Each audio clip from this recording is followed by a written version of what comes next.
Hola chicos y chicas, ¿cómo están? Buenos días, buenas tardes, buenas noches, espero que se encuentren bien. Bueno, bienvenidos a esta nueva clase, este nuevo encuentro respecto de los contenidos que estamos tratando de transitar de la mejor manera posible en este año tan extraño para todos y todas. Ya estamos incursionando en los últimos temas de la cursada, sino en el último, por lo cual voy a hacer como siempre una contextualización del texto de esta clase, ¿sí? Ubicar dentro del texto general de la materia el texto de esta clase o de este encuentro. Justamente el contexto es poner entre el texto, ¿no? Y a partir de ahí enfocarnos, hacer zoom en el último de los contenidos que nosotros estaríamos abordando. Aparte de esto, voy a dar algunas indicaciones, algunas consignas, algunas ideas para poder abordar lo que es el trabajo integrador. Así que estoy sinceramente convencido de que el trabajo que van a poder hacer ustedes es superador respecto de cualquier indicación que yo pueda dar. Sin embargo, entiendo que también la posición del estudiante, la institución del estudiante, lo que necesita muchas veces es que el docente le marque o le pida puntualmente qué es lo que quiere. En este sentido, justamente uno de los objetivos del trabajo es que ustedes puedan construir una voz propia respecto de lo que se les pide, ¿sí? Recuerden que nosotros empezamos recorriendo los contenidos de esta materia, tratando de ubicar cuál era el contexto general de qué es la sociedad, qué es la cultura, qué son las instituciones, haciendo referencia puntual al nombre de nuestra materia. Y ahí ubicábamos algunos autores como Pierre Bourdieu, que insertaba la noción de conflicto, y después también la lectura de Deleuze sobre los conceptos de Foucault de visibilidades y enunciados, ¿sí? Esta diferenciación que hay entre lo que se percibe y lo que se piensa, ¿sí? Entonces ahí fíjense cómo tenemos dos vectores por los cuales podemos recorrer y dar explicaciones respecto de qué es lo institucional, que por lo menos desde la perspectiva de esta materia tiene mucho más que ver con lo que se piensa que con las estructuras edilicias con las cuales uno asocia desde el sentido común lo que son las instituciones. Entonces, acuérdense que de todos modos nuestro trabajo como docentes, el suyo cuando den clase o si ya están dando clase, fíjense cuál es la materia o el material con el cual nosotros estamos trabajando, que de alguna manera es un material que no es concreto. Uno no hace intervenciones, si se quiere, sobre la materia tridimensional, sino para hacer una intervención en la manera de pensar las cosas, ¿no? Entonces fíjense qué posibilidades tenemos nosotros de incursionar o de generar intervenciones sobre lo que se piensa, cómo el estudiante piensa determinadas cuestiones, para poder generar ciertos desequilibrios y poder plantear por lo menos alternativas a ese pensamiento. Yo no digo que nosotros insertemos en la cabeza de los estudiantes nuestra forma de pensar. Lo que sí me parece súper válido es que nosotros fracturemos una forma establecida de pensar, y eso muchas veces implica que nosotros tengamos que tener la posibilidad de dudar nosotros de lo que nosotros pensamos, ¿sí? Y de cómo lo pensamos, desde qué categorías pensamos lo que pensamos, porque tal vez nosotros estemos operando intelectualmente o inclusive en el campo de la percepción desde categorías que están instaladas o instauradas de otro lado, desde otros lugares. Nosotros le podríamos llamar así como si fuera el campo del otro, o desde lo cultural, o desde el pensamiento que responde a una determinada época y a una determinada tensión conflictiva entre posiciones, en donde generalmente hay segmentos de nuestras formas de pensar que están determinadas por otros, que constituyen un discurso y sobre el cual uno piensa, ¿no? Entonces fíjense cómo la cuestión inclusive del pensamiento individual se constituye en político, porque justamente cuál es la operación que hace la política sobre, no la política partidaria, quiero decir, cuál es la operación que hacen los agentes que forman parte de ese campo, del campo de un campo determinado, es establecer determinadas categorías como verdaderas y que nosotros las tomemos como que son verdaderas, ¿no? Entonces empiezan a formar parte de lo que nosotros llamamos el sentido común, lo que nosotros pensamos que debe ser así, o que es así, o que funciona así, o que no tenemos la posibilidad o el tiempo o la energía para preguntarnos por qué es de esta manera y no de otra, y es justamente ahí en donde opera el poder, ¿sí?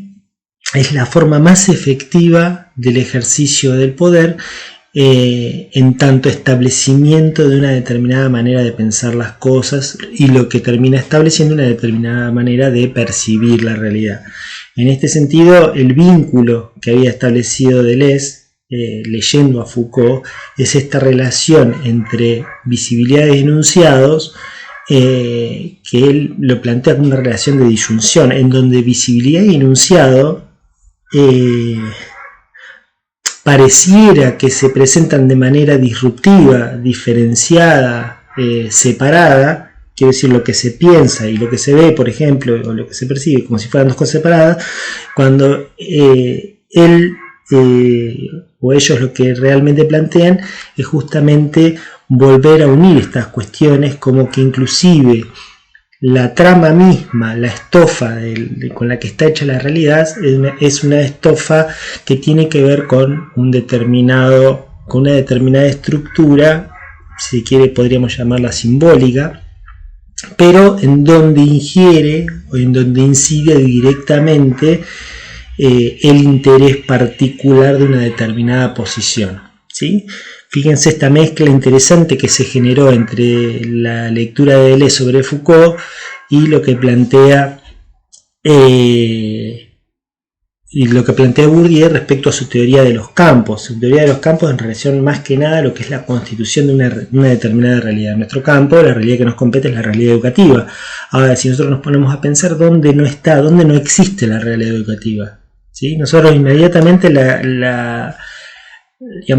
establecemos que la realidad educativa pasa dentro de la escuela, pero puede ser que la realidad educativa trascienda los límites de eso que nosotros llamamos escuela y también podamos pensar a la institución educativa o al campo educativo por fuera de los límites de la escuela. Puede ser que se generen fenómenos educativos por fuera de los límites de las escuelas.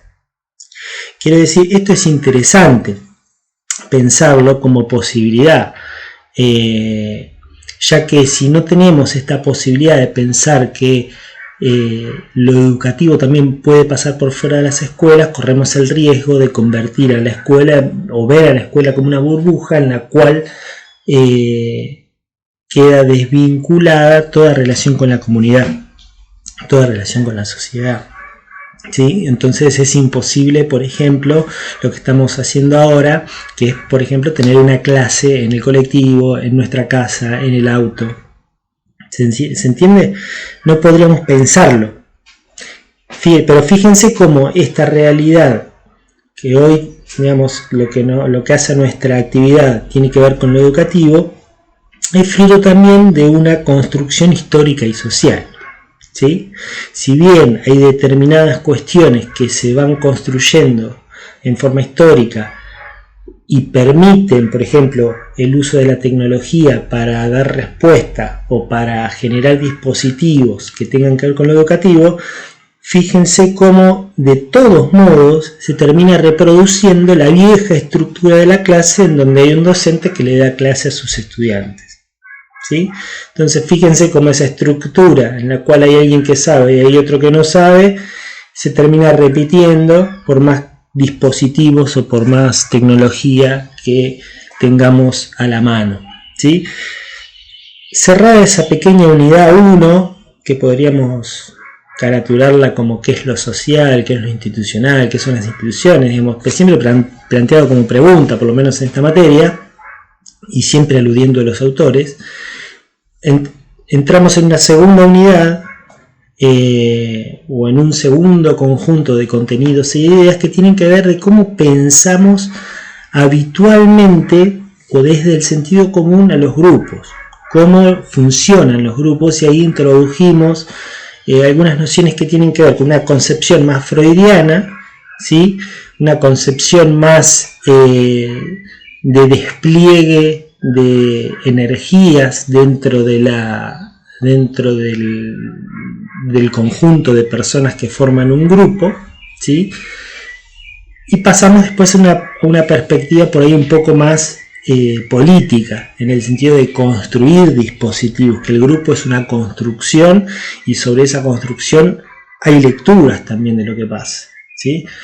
Fíjense cómo qué es lo que hace que un conjunto sea uno, ¿se entiende? Porque lo que pasa en los grupos es esto, es que 1 más 1 más 1 más 1, ¿sí? Si yo voy a la clase y pregunto, ¿ustedes son un grupo? Si somos el grupo de segundo de primaria o de segundo de inicial, ¿sí? Pero ¿qué es lo que los constituye un grupo? Porque en realidad son muchos que forman uno, ¿sí? Somos un grupo, ¿sí? Y fíjense cómo este conjunto de elementos que forman una totalidad, ¿sí?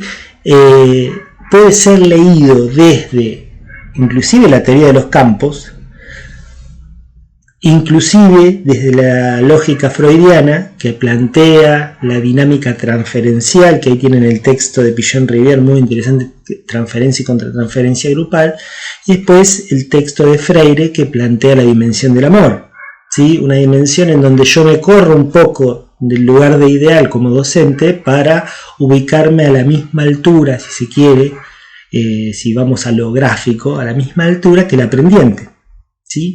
Plantea dispositivos que podríamos llamar más horizontales, no verticales. No hay una estructura vertical en donde el saber se derrama del que sabe hacia el que no sabe, sino más bien una estructura, no diría horizontal, pero sí transversal.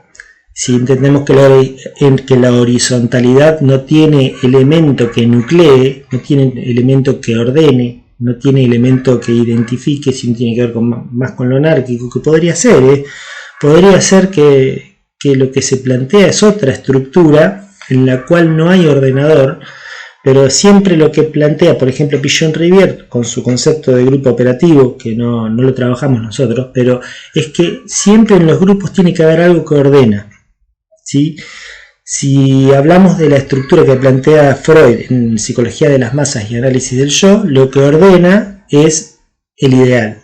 Si uno borra el ideal, lo mata o algo, si el ideal desaparece, el líder desaparece o aquello que ocupa el lugar de ideal, ¿sí?, desaparece, los individuos que forman parte de ese grupo se dispersan. Ya no hay nada que los aúne y que los identifique. ¿Entiende? Paralelo con lo que puede pasar en una clase. Imagínense, está el docente, ¿sí?, y el conjunto de alumnos que prestan atención al docente. Podríamos decir que ahí hay una organización de la clase en función de ese docente, ¿sí?, que tal vez y con suerte pueda ocupar el lugar de ideal, entre comillas. No sé si es lo ideal, pero quiero decir, es una forma en la que Freud explica esto que sucede. Y se va el docente y en general los alumnos se dispersan, ¿no? Se dispersan tal vez en pequeños grupos, no en individuos, tal vez en pequeños grupos. ¿Y qué es lo que organiza ahí al pequeño grupo? Es lo que dice Pigeon-Rivière. No lo dice en su texto Transferencia contra Transferencia Grupal, sino en el concepto de Ekro, que es que lo que organiza el pequeño grupo es la actividad, ¿sí? Entonces, siempre para que el grupo se organice, tenemos que poner en el medio una actividad, ¿sí?, para que no empiecen a funcionar unas maneras aberrantes de funcionamiento de los grupos en el cual no hay ningún organizador, y entonces empieza a funcionar una lógica que tiene que ver con la imposición de determinados roles a personas que por ahí no quieren asumirlos, ¿sí?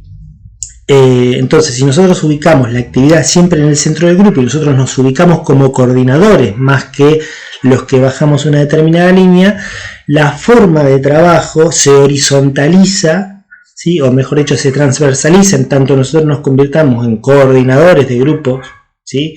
Y no en líderes, y lo que se produce ahí es algo diferente, ¿sí? Porque inclusive esto altera, si utilizamos este concepto, se altera también el concepto de aprendizaje, ¿sí? De hecho, el concepto del aprendizaje como construcción, ¿sí? ¿Qué es aprender, ¿no? En general, cuando uno pregunta ¿qué es aprender? Muchas veces, o tal vez derivado de las teorías psicológicas más tradicionales, o inclusive de la biología, uno podría decir que el aprendizaje tiene que ver con el cambio, ¿no? Algo tiene que cambiar para que haya aprendizaje, ¿no? Pero también hay otra lectura que por ahí está, que es un poco más dañina, que dice que sostiene que el aprendizaje tiene que ver con la transferencia o la transmisión de un determinado contenido. Es como que si yo transmito una determinada idea y el alumno la debiera captar tal cual la capto yo a esa idea y la debería repetir. Es lo que Paulo Freire llama educación bancaria, ¿no?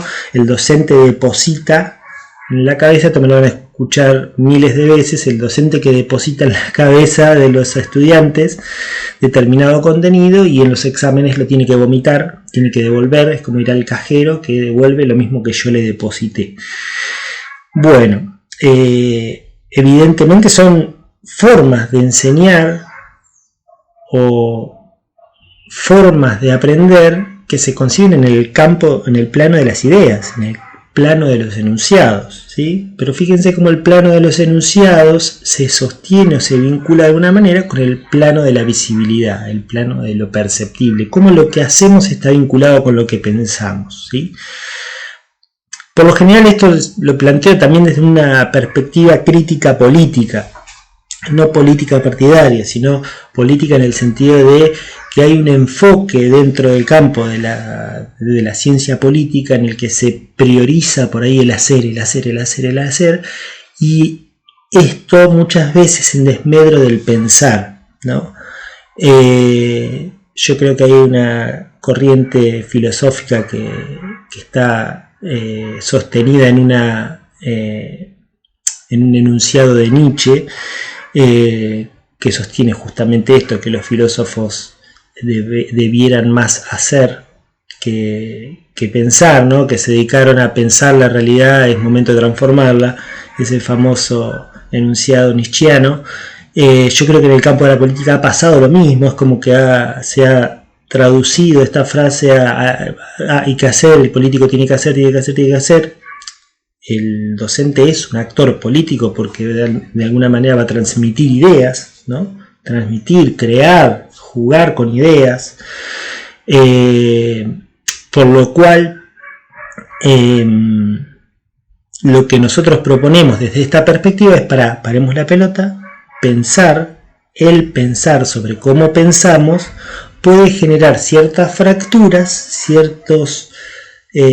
ciertas grietas en esas formas tradicionales del pensar, en ciertas maneras del pensar que pueden ser muy dañinas, muy dolorosas para algunas personas. Quiero decir, siempre que se entre en el plano de la repetición sin sentido, ¿no? Justamente el sentido común tiene que ver con la repetición sin sentido de determinadas maneras de pensar, fíjense. Bien, entonces entramos de lo más general, vamos al plano particular de la grupalidad, ¿no? Entendida también como problema y como signo de pregunta, para enfocarnos ahora en este último capítulo, si se quiere, de este libro de 3 páginas, en lo que es el concepto de la niñez, ¿no? Si nosotros diéramos una clase sobre la niñez, digamos, la pregunta que sostiene esta clase debería ser ¿qué es un niño? ¿No? Y ustedes podrían responder de diferentes maneras. ¿Qué es un niño? ¿No? Un niño puede resolver una función matemática. Un niño puede manejar dinero. Un niño puede ir al banco. Un niño puede votar. ¿Por qué sí? ¿Por qué no? ¿Qué puede votar? ¿Cuánta responsabilidad se le puede asignar a un niño? ¿Qué es un niño, bro? ¿Qué es un niño? ¿Cómo definirlo? ¿Quiénes son los niños o quiénes somos los niños y las niñas hoy? ¿No? Fíjense que es una pregunta bastante interesante y bastante profunda, y como si ustedes la respondieran, básicamente dirían 3 o 4 cosas que se repetirían, que tienen que ver con la inocencia, que tienen que ver con la edad, que tienen que ver con la dependencia. ¿Sí? Dirían eso, más o menos, los calculo ahí, los y las calculo ahí. Ahora, fíjense cómo puede ser que si yo les pregunto a ustedes individualmente qué es un niño, ¿por qué me responden cosas tan parecidas o tan iguales? Lo mismo pasa que cuando hacemos la prueba de la pregunta de qué es enseñar o qué es aprender o cómo se enseña o cómo se aprende. Quiero decir, si no hicimos el trabajo previamente de haber pensado, habernos cuestionado esto, probablemente digamos lo que dice la mayoría, o el kiosquero de la esquina, o el que vende, la kiosquera de la esquina del Instituto 153, o el de la librería de enfrente. Quiero decir, como docentes especialistas en el tema educativo, yo me preguntaría o me cuestionaría mi práctica si mis respuestas coinciden con la respuesta que daría alguien que no es especialista en el tema. ¿Se entiende? Por ejemplo, si mi respuesta, si a mí me preguntan, che, ¿qué es enseñar? Y yo digo, enseñar es transmitir conocimiento, y podría hacer esta prueba. Me cruzo al kiosco de enfrente y le pregunto, che, ¿qué es enseñar? Y enseñar es transmitir conocimientos, y si esto coincide, yo diría, hay algo que me estoy quedando corto, porque yo debería ser el especialista y debería poder dar otras respuestas más interesantes, más ricas, más productivas en tanto a la práctica. Porque si nos quedamos con esa definición de enseñar, es muy difícil poder pensar otras prácticas o poder sostener otras prácticas que de hecho suceden dentro de las escuelas y dentro del campo educativo en general. ¿Se entiende? ¿Cómo justificamos que adentro de la escuela se dé de comer, por ejemplo? Desde lo educativo, digo, desde la enseñanza, ¿qué? O sea, fíjense cómo, de hecho está el cuestionamiento, ¿no? Las escuelas están hechas para esto. No, la educación es de... La familia tiene que hacer esto, la escuela tiene que hacer lo otro, ¿no? Este fraccionamiento también responde a una manera de pensar, ¿sí?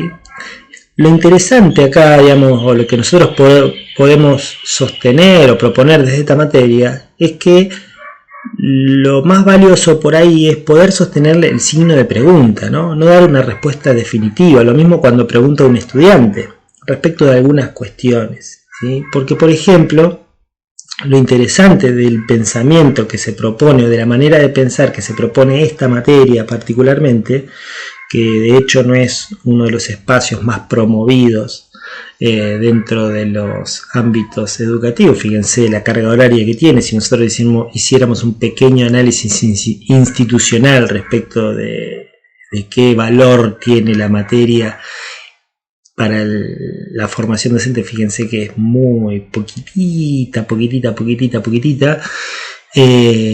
Así que podríamos decir lo mismo con respecto a otros saberes.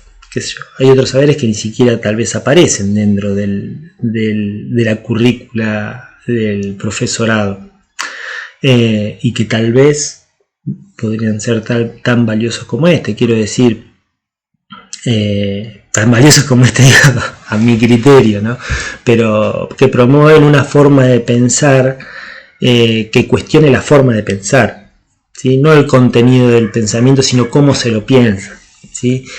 Entonces, creo que me fui un poco de tema, pero la idea es poder ir bajando, aparentemente que vamos de lo más abstracto, lo más general, pasamos por lo grupal y ahora supuestamente vamos a lo individual. ¿Qué es un niño? Es una pregunta sobre un niño. ¿Sí? ¿Se entiende? Cuando preguntamos sobre qué es lo institucional es como más abstracto, qué es lo social, qué es lo institucional, ¿no? Es como más abstracto, más general, si se quiere. Pareciera que después vamos a lo grupal, que es donde hay una suma de elementos que conforman un grupo, ¿sí? Una suma de fosforitos que conforman un conjunto, ¿sí? Podemos pensarlo también en esa lógica, podemos pensar los grupos desde una lógica matemática, ¿sí? ¿Por qué 1 más 1 más 1 más 1, como les decía recién, da igual 1? Qué problema interesante de resolver, ¿no? Que es de hecho lo que pasa en los grupos. Y por último nos vamos a preguntar sobre qué es un niño. Entonces pareciera que es de lo más abstracto sobre qué es un niño, ¿sí? Si alguno de ustedes o alguna de ustedes tiene hijos, hijas, hijes, podrían hacer tal vez una definición más cercana con lo que es lo experiencial, ¿no? Si tienen cerca algún sobrino y miran, ¿no? Un niño, hay algo que lo define, ¿qué será, no? Entonces vamos a trabajar ahí con dos textos, uno muy interesante de Vaquero, que justamente se pregunta, ¿existe la infancia? ¿Sí? Y después un texto de Luciano Lutero que hace como es una nota periodística, o son dos notas periodísticas que justamente cuestionan el concepto de la niñez desde el punto de vista psicoanalítico, ¿no? Que supuestamente el psicoanálisis aborda la singularidad, que la singularidad tiene que ver no tanto con la particularidad de un caso, sino más bien con cómo ese caso o ese caso puntual se diferencia del resto, ¿sí? Entonces, para ubicarnos dentro de este último capítulo, esta última página, lo que nosotros tendríamos que marcar primero es qué significa niño, niña, niñe hoy, y si hay alguna diferencia con lo que significaba niño, niña, y me quedo ahí, antes, hace 60, 70, 80 años, 100 años, 200 años. ¿Sí? Entonces, si existe algún cambio en el concepto de niñez, entonces implica que la esencia de la niñez no está en esa definición. Entonces hay tal vez algún otro elemento que defina lo esencial del niño, niña, niñe, ¿sí? Lo que planteamos acá es que tal vez no haya esencia de la niñez. Quiero decir, así como nosotros decimos que lo institucional tiene que ver con una forma de pensar eso que pasa, una forma de cómo se piensa en una determinada época, lo mismo podríamos aplicarlo para la niñez, ¿sí? Hay determinados individuos de nuestra sociedad a los y las que le atribuimos la categoría de niño, niña, niñe hoy en día, ¿sí? Y esta categoría va a traer aparejada, arrastrando, porque como creo que lo mencionamos en algún momento, las estructuras institucionales vienen como en racimo, digamos, son como conjunto de ideas que vienen juntas, grupos de ideas arracimados, ¿no? Entonces, por ejemplo, si nosotros decimos niño o niña o niñe, inmediatamente se enganchan, ¿no? Eso viene enganchado de un montón de otras ideas que tienen que ver con eso, ¿no? Que se está diciendo, que se está nominando. Entonces, por ejemplo, si yo digo niñe, ustedes inmediatamente asocian determinados sujetos. ¿Sí? Así determinado sujeto es niñe, que es varón, mujer, quién lo dice, a quién hace referencia, a qué hace referencia, ¿se entiende? Entonces, esas caracterizaciones de eso que sucede en lo real, ¿no? Que en definitiva es una producción nuestra, que que ahí está la paradoja, la disyunción,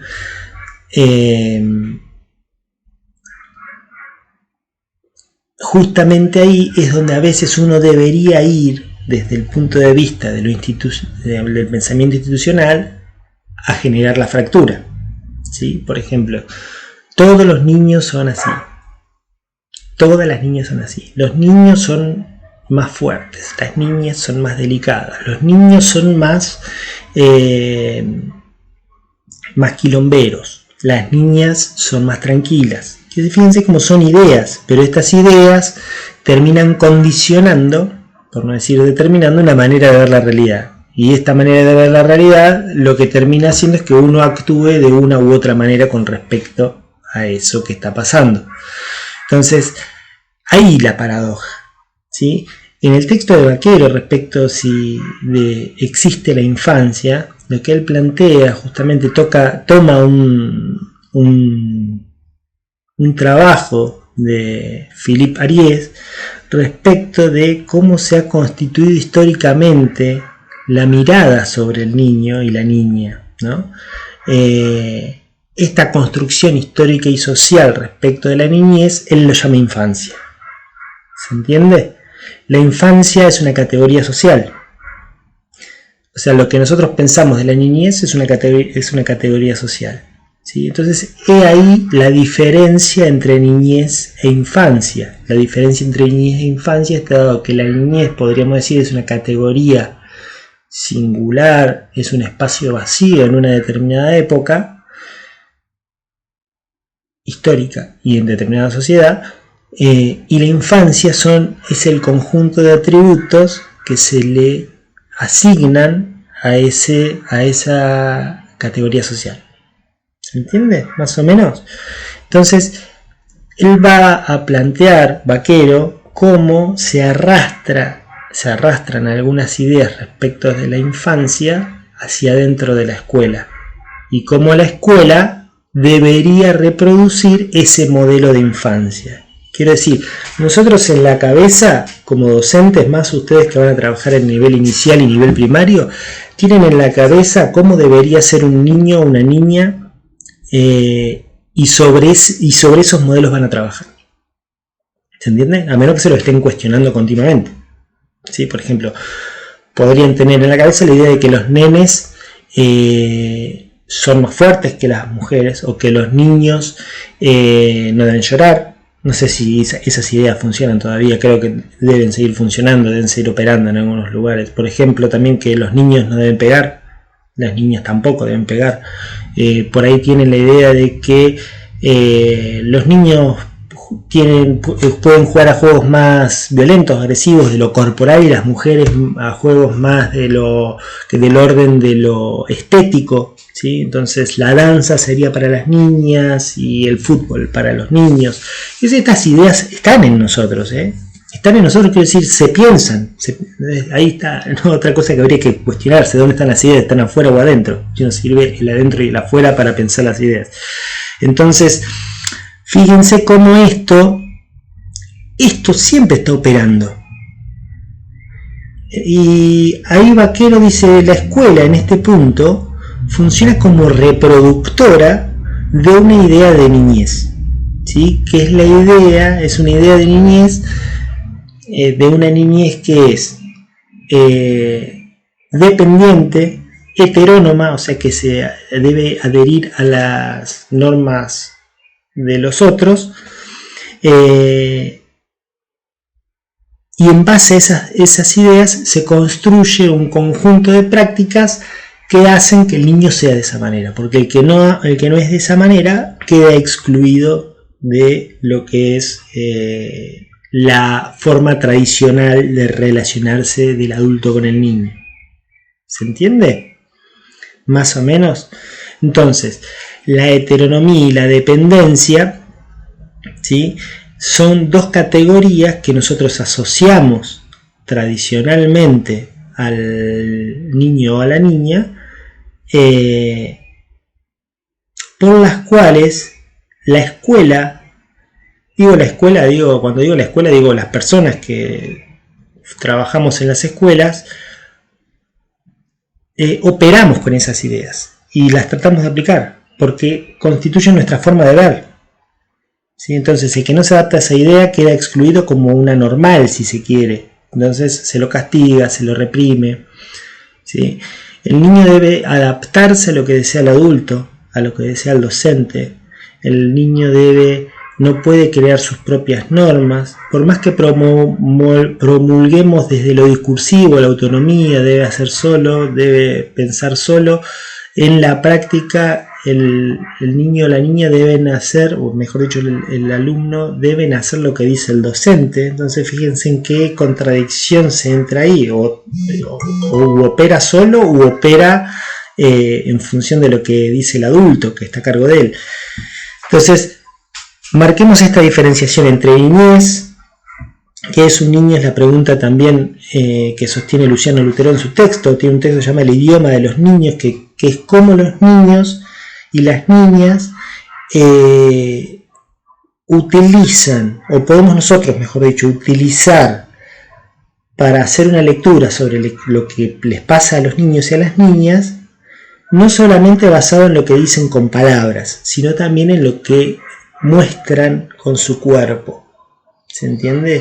En sus relaciones. Entonces uno puede construir interpretaciones sobre, por ejemplo, un niño que se golpea muchas veces, un niño que se cae muchas veces, un niño que siempre se ubica en los mismos lugares para ser agredido, ¿sí? O un niño que siempre es el agresor, ¿sí? Esto también nos sirve para pensar un poco la cuestión del bullying, y poder intervenir justamente no en la reprimenda individual, sino en cómo se construyen las escenas en las cuales esto sucede. ¿Sí? Entonces uno interviene sobre escenas, no interviene sobre personas. ¿Vieron? Estas diferenciaciones que se pueden hacer, esta inclusión de conceptualizaciones o conceptos, nos ayudan en realidad a poder ampliar nuestra mirada sobre lo que pasa. Ampliar nuestra mirada es simplemente tener la posibilidad de pensarla de diferente manera. ¿Sí? No es que haya una manera mejor o peor. Sí hay marcos teóricos, sí hay modelos teóricos más explicativos, y en ciencia lo que más se valora es que sean más predictivos que otros. ¿Sí? Hay otros modelos teóricos que no son predictivos. ¿Sí? Hay modelos teóricos que son solamente explicativos. Estos modelos tienen que ser lógicos para ubicarnos dentro del marco de la ciencia como disciplina compleja, ¿no? Porque también hay una pregunta, ¿qué es la ciencia? Pero quiero decir, también lo que nosotros proponemos es, digamos, una apertura a ciertos discursos o a determinados discursos que respondan no solo al paradigma científico de construcción teórica, sino también a un modelo ético y bello. ¿Y qué es lo bello? ¿No? Un principio ético y estético, ¿no?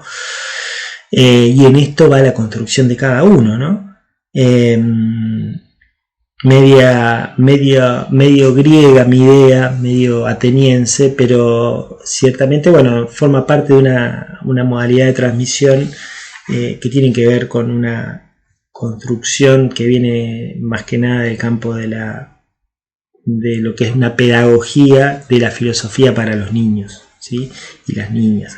Entonces, en relación a los contenidos, esto es lo que nosotros, digamos, lo que yo propuse para este año de cursada, un año bastante atípico, y como trabajo integrador, lo que a mí me gustaría es que ustedes puedan hacer un relato respecto de todo lo que ha significado el proceso de aprendizaje y enseñanza este año, ¿no? Todo lo que en términos de experiencia ha significado, en términos de sentimientos, en términos de complicaciones, en términos de facilitaciones, en términos de qué es lo bueno, qué es lo malo, y a partir de ahí generar articulaciones con los conceptos teóricos o los conceptos que hemos trabajado en la materia para generar de alguna manera lecturas sobre eso que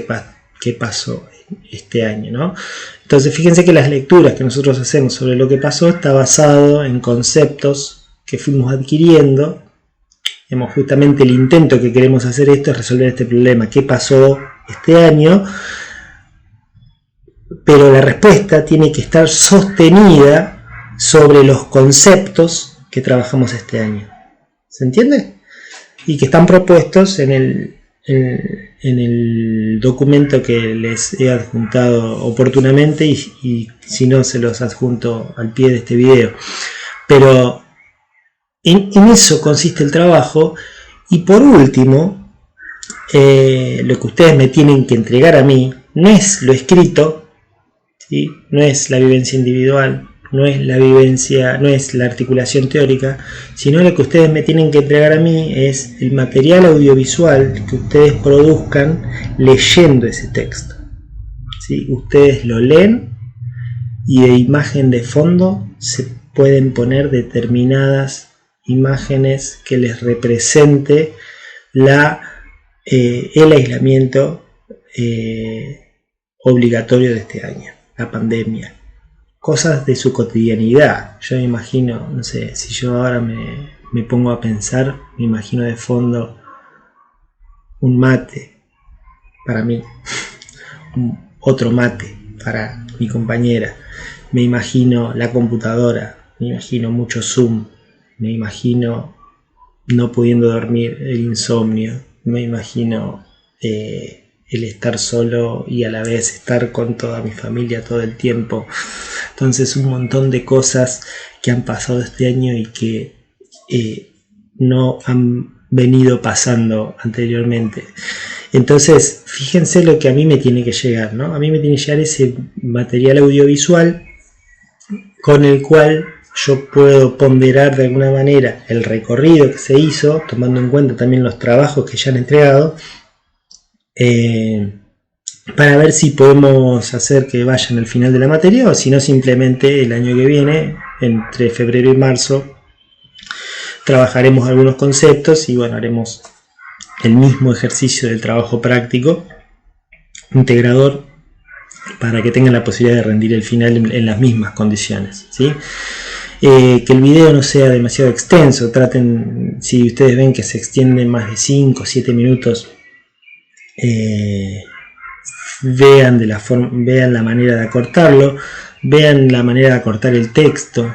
El formato puede ser a través de el formato del texto, digo, puede ser una carta, puede ser un cuento, puede ser una poesía. Quiero decir, el formato que a ustedes más les guste, que más estén acostumbrados. Entonces visibilidades y enunciados van a tomar una forma que tiene que ver con lo que nosotros trabajamos en la materia, ¿sí? Así que de alguna manera es un invento, no va a haber dos producciones iguales, por lo cual esto me va a permitir hacer una lectura de la individualidad, de la singularidad, si se quiere, y a la vez es una puesta en práctica de la forma que proponemos desde lo institucional para generar la deconstrucción necesaria de ciertas ideas que se repiten y se repiten y se repiten dentro de las escuelas, también se repiten dentro de los institutos, y estas ideas a veces están más relacionadas no a lo discursivo sino a ciertas prácticas. Quiero decir, la práctica también forma parte de ese discurso, ¿sí? Como último ejemplo tonto, voy a dar el ejemplo de la maestra que le grita a sus alumnos: ¡cállense! ¡cállense! ¡hagan silencio! ¿No? Entonces, la contradicción misma en un acto es lo que genera. Piensen qué es lo que genera, cuál es la inscripción que se genera en ese momento, ¿sí? ¿Cómo no caer en esas contradicciones básicas, ¿no? Si nosotros tomamos los conceptos de esta materia y los podemos llevar a la práctica, esto nos va a poder dar la posibilidad de entender la construcción de la clase en general, de la clase toda, ¿no? Inclusive los trayectos formativos, como historias. Entonces, imagínense la posibilidad de cambiar las historias cada vez que uno va a dar clase, ¿no? O sea, hoy puede ser, el contexto puede ser circense, mañana el concepto puede ser un zoológico, pasado el concepto puede ser una reunión de poetas.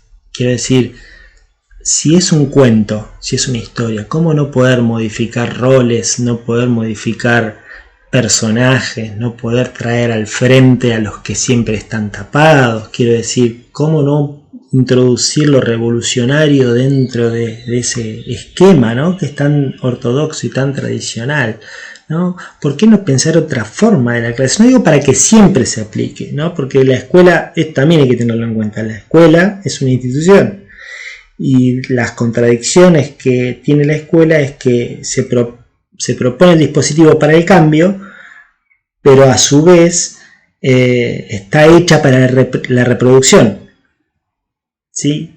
Entonces, fíjense, cuando veamos el texto de Trilla de crítica a la escuela, ¿quiénes más que nosotros podemos ejercer la crítica a la escuela y hacerla desde adentro? Pero criticar a la escuela implica también estar abierto uno mismo a la crítica. Estar abierto a la crítica significa estar abierto a la pregunta, ¿sí?, a ser cuestionado. Así que bueno, espero sus mensajes, espero sus llamados, espero sus mails, y nos estamos encontrando seguramente en una clase en vivo sincrónica la semana que viene, más que nada para sacarnos las dudas y ya entrando a la recta final, si Dios quiere, ¿no? Mando un abrazo grande y espero poder vernos pronto.